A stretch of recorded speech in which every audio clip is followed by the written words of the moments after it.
Bonsoir messieurs, dames. Alors nous sommes chez Philibos Filmmaker Productions.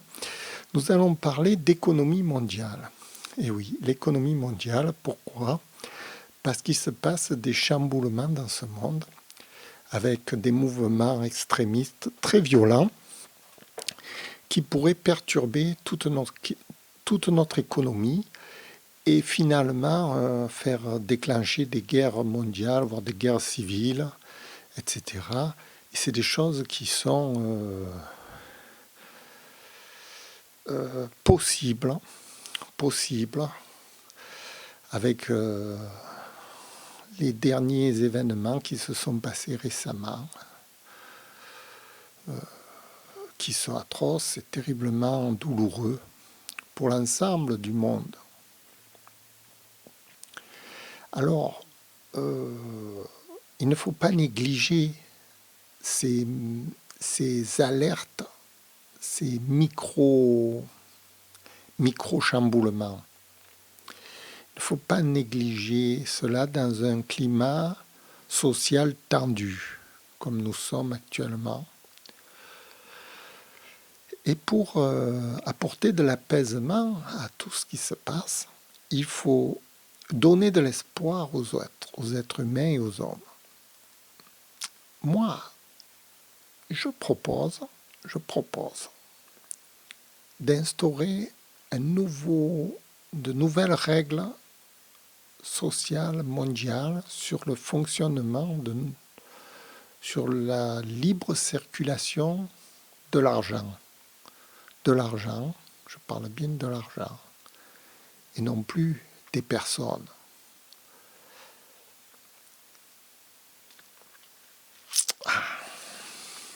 C'est difficile à expliquer,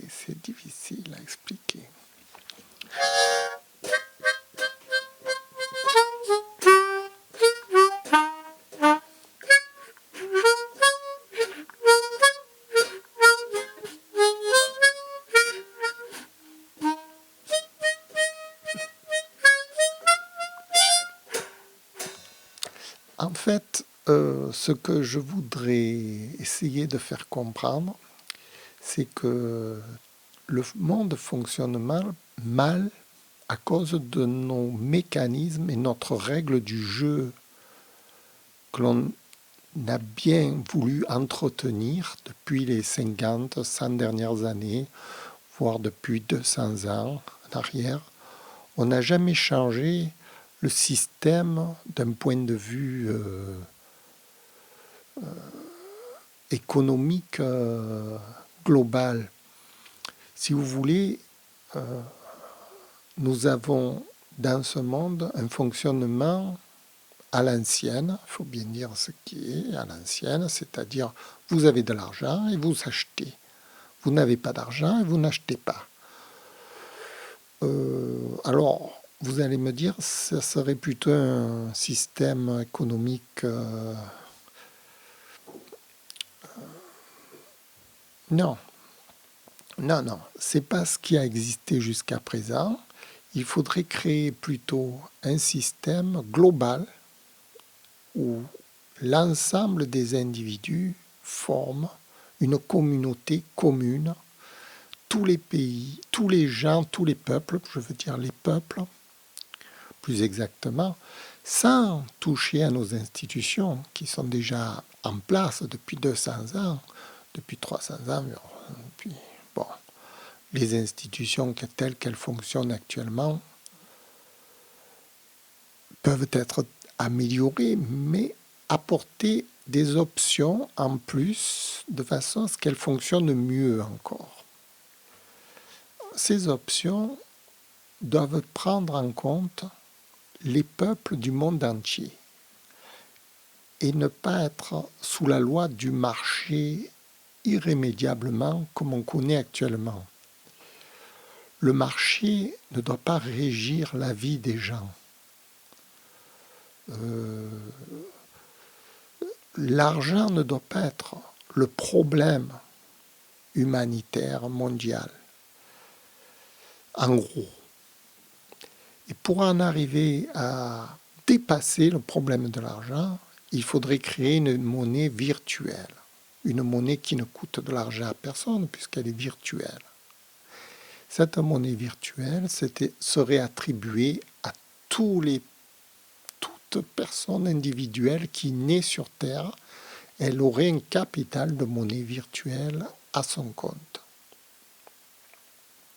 Dans une énorme machine, une énorme comptabilité qui gérerait chaque monnaie virtuelle pour chaque individu, et chaque individu aurait le droit d'utiliser cette monnaie virtuelle pour son développement personnel. Et avec cette monnaie virtuelle, il aurait le droit d'acheter, de commercer sur des biens virtuels. C'est-à-dire, les biens virtuels, ce sont les services, ce sont tout ce qui n'est pas marchandise concrète. Les biens virtuels, ce sont les amitiés, ce sont les clubs, ce sont l'éducation, ce sont tout ce qui ne demande pas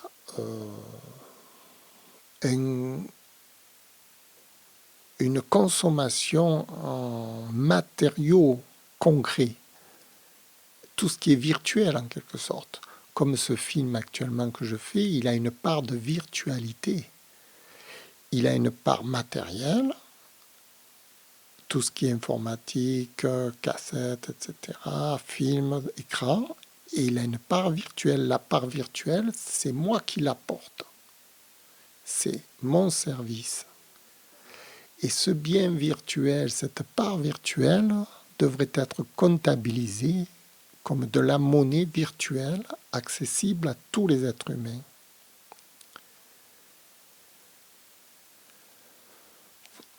C'est-à-dire que vous naissez au fond de la brousse, n'importe où dans le monde, en Chine, en Afrique, en Russie, au Portugal, en Amérique, n'importe où, vous avez droit à un capital de virtualité, de services virtuels qu'on peut vous apporter et que vos proches vont pouvoir vous donner parce qu'ils ont eux aussi ce capital virtuel qu'ils peuvent enrichir en vous le rapportant. C'est-à-dire que par exemple en ce moment, je fais cette vidéo, j'apporte ma contribution de service, mais personne ne comptabilise ce service que je donne, que j'offre au monde entier. Alors qu'il devrait y avoir une gestion de tous les services qui sont rendus dans le monde, quel que soit le service, quel que soit le bien, quel que soit, sans aucune discrimination, sans aucun jugement, sans rien du tout. C'est moi, quand je fais ça, je le fais de ma propre volonté. Il n'y a personne qui me commande pour me dire fais ceci ou fais cela. Et je devrais être payé pour ça, justement, dans une monnaie virtuelle. Cette monnaie virtuelle, ce serait mon capital virtuel. Et chaque personne sur Terre aurait le droit d'avoir ce capital virtuel. C'est-à-dire que ce capital virtuel pourrait grossir, grandir, et devenir tout à coup un capital réel. Par la magie du Saint-Esprit, mais ce n'est pas la magie du Saint-Esprit. Quand par exemple, je vous donne un exemple. Cette vidéo, on va toujours parler de cette vidéo puisque c'est un exemple. Je fais cette vidéo, je donne un service virtuel qui ne me coûte rien à part moi, ma propre personne. Mais ce bien virtuel, tout d'un coup, peut se transformer en monnaie trébuchante, vous voyez. Les youtubeurs, les gens qui font toutes ces vidéos, attendent que ça se transforme en monnaie trébuchante. Ces vidéos qu'ils postent de partout. Voilà, c'est un exemple d'un bien virtuel qui se transforme en monnaie sonnante et trébuchante. Quelqu'un qui, au fond de sa brousse, va aller chasser. Il va chasser. Bon. Il offre un service de chasse. Et tout à coup, cette chasse, elle devient un bien monnayable. C'est ce bien virtuel qu'il a apporté, ce service va se transformer tout à coup en monnaie trébuchante et marchande. Alors, la transformation entre le virtuel et le marchand doit être contrôlée. C'est ça que j'appelle la nouvelle organisation mondiale. C'est de contrôler tout ce qui est virtuel et qui se transforme tout à coup en monnaie marchande. Vous voyez? C'est une espèce de salaire virtuel qui d'un coup va devenir marchand pour de bon. Et si cette gestion est bien organisée, on va avoir un fleurissement des activités humaines qui vont donner tout à coup un fleurissement de bien-être. Quand par exemple vous rendez service à votre voisin parce qu'il est malade, vous lui apportez quelque chose, vous lui apportez un service. Tout à coup, ce service, il devient marchand, il a de la valeur, à condition qu'il soit comptabilisé. Si personne ne le comptabilise, jamais il ne prendra de la valeur. Et c'est tous ces petits services qui sont rendus à l'échelle de tous les hommes sur la Terre qu'il faut comptabiliser pour leur rendre justice. Vous voyez, rendre justice dans une forme économique viable. Voilà. C'est à ça qu'il faut réfléchir, parce qu'actuellement, les services ne sont pas pris en compte dans l'économie marchande des êtres humains. Vous rendez service à quelqu'un au bord de la route, il tombe en panne, vous lui sauvez la vie, ça n'a aucune valeur sur le plan économique, alors que, en vérité, vous venez d'acquérir un droit, peut-être vous venez d'enrichir la société de plus de 100 000 euros par un petit geste.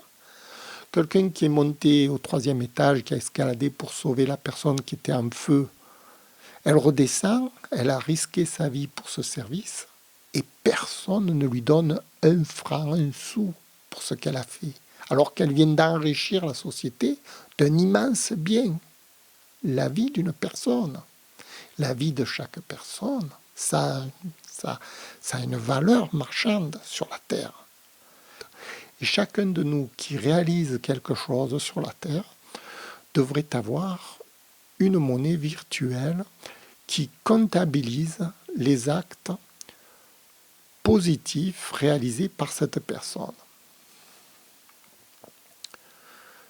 Voilà, c'est une chose à réfléchir, à mettre en place. Je suppose qu'il y a d'autres personnes avant moi qui ont réfléchi, mais je pense que c'est la première chose sur laquelle on devrait réfléchir très sérieusement sur la Terre, de façon à égaliser les injustices qui existent entre tous les êtres humains sur cette Terre, parce que les injustices proviennent justement de ce manque de reconnaissance des services que l'on offre. Les gens offrent beaucoup de services qui ne sont jamais comptabilisés. Voilà, c'est tout ce que je voulais vous dire. Merci, au revoir.